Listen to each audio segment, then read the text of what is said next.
12 কেজির এলপিজি সিলিন্ডারের দাম 19 টাকা বাড়িয়েছে Bangladesh energy regulatory commission BERC. ফেব্রুয়ারির জন্য 12 কেজি সিলিন্ডারের দর নির্ধারণ করা হয়েছে 1478 টাকা। রোববার রাজধানীতে বিইআরসি কার্যালয়ে এক সংবাদ সম্মেলনে নতুন দর ঘোষণা করেন কমিশনের চেয়ারম্যান। এ নিয়ে আলোচনা করতে রাজধানীর ধানমন্ডি থেকে আমাদের সঙ্গে যোগ দিচ্ছেন জ্বালানি বিশেষজ্ঞ বদরুল ইমাম। বদরুল ইমাম, আপনাকে স্বাগত জানাচ্ছি। আমরা যেটা দেখি যে এলপিজির দাম আবারও বাড়ছে এবং প্রতি মাসেই আসলে দাম এদিক সেদিক হয়, না বেড়ে কমার প্রবণতা আসলে কবে দেখা যাবে?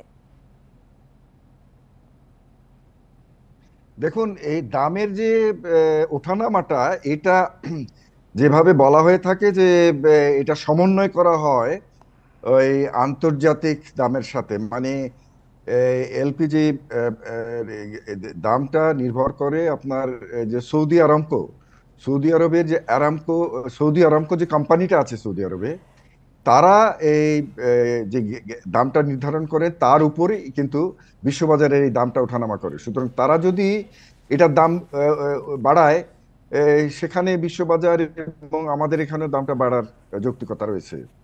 তো এখন যে আমাদের এখানে দামটা বেড়েছে, এটা মনে হয় সৌদি আরবের এই যে আরামকোর যে দামের সমন্বয়করণ, সেইটার সাথে সঙ্গতিপূর্ণ করেই এই দামটা বাড়ানো হয়েছে বলে ঘোষণা দেওয়া হয়েছে। এবং যেটা যদি তাই হয়ে থাকে তাহলে এটা যৌক্তিক, কারণ যদি সেখানে দাম বাড়িয়ে দেয় তাহলে সেই বাড়তি দামে কিনে কম দামে বিক্রি করা না, তো ঠিক আছে, যেটি বলছেন সমন্বয়ের কথা আমরা জানি, কিন্তু পুরো বিশ্বব্যাপী আসলে সমন্বয় এবং আসলে পরিচালনা বাংলাদেশে আসলে সেই পরিস্থিতি কি রয়েছে? ভোক্তার চাহিদা এবং সামর্থ্য তো একটি বিশেষ জায়গা তৈরি করে।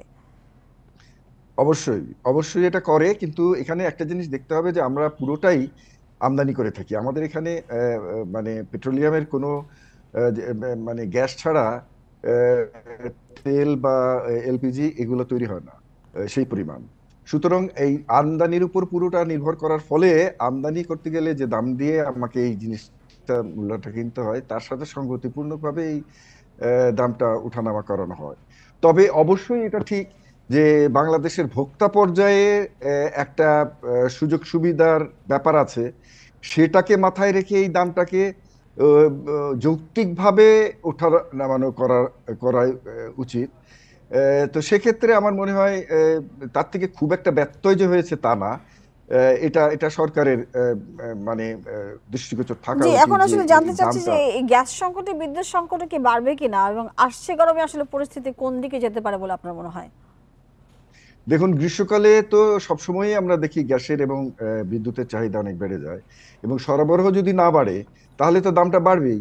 এবং সরবরাহ না বাড়ার কারণেই এটা বাড়বে বলে আমার মনে হয়। আমরা প্রতি গ্রীষ্মে এটা দেখি যে দামটা বাড়ে, কারণ যে পরিমাণ ডিমান্ড সে পরিমাণ সাপ্লাইটা ওই গতিতে ওঠে না, ফলে ইনএভিটেবলি দামটা বেড়ে যায়। এবং এই গ্রীষ্মকালে এর পরিবর্তন খুব একটা হবে বলে মনে হয় না।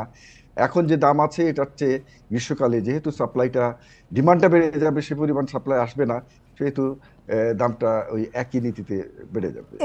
সেক্ষেত্রে সমাধান কি, এবং বিদ্যুৎ কেন্দ্রগুলো কি চাহিদা মতো উৎপাদন করতে পারবে কি, কি বলে মনে মনে হচ্ছে আপনার? এখানে ব্যত্যয় তো আছেই, ব্যত্যয় ঘটবে বিদ্যুৎ কেন্দ্রগুলোতে যদি না কতগুলো মৌলিক জায়গায় হাত না দেওয়া হয়। যেমন ধরেন, আমাদের দেশে আমরা জানি গ্যাসের সম্ভাবনা এবং গ্যাসের প্রাপ্তির একটা বিরাট সুযোগ আছে।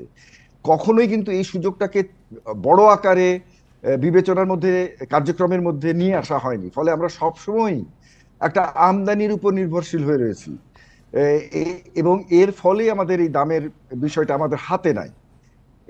যদি আমরা আমাদের নিজস্ব যে জ্বালানির যে সম্ভাবনা, এটাকে উন্মোচিত করতে পারতাম এবং যথার্থভাবে কাজে লাগাতে পারতাম, তাহলে এই দামটাকে উঠানোর ওই রকম যৌক্তিকতা থাকতো না। আমার মনে হয় সমাধানের পথ একটাই, দেশীয় যে সম্ভাবনাটা আছে এই জ্বালানির, গ্যাস, তেল। জি বদরুল ইমাম, আপনাকে অনেক ধন্যবাদ আমাদের সাথে যুক্ত হওয়ার জন্য।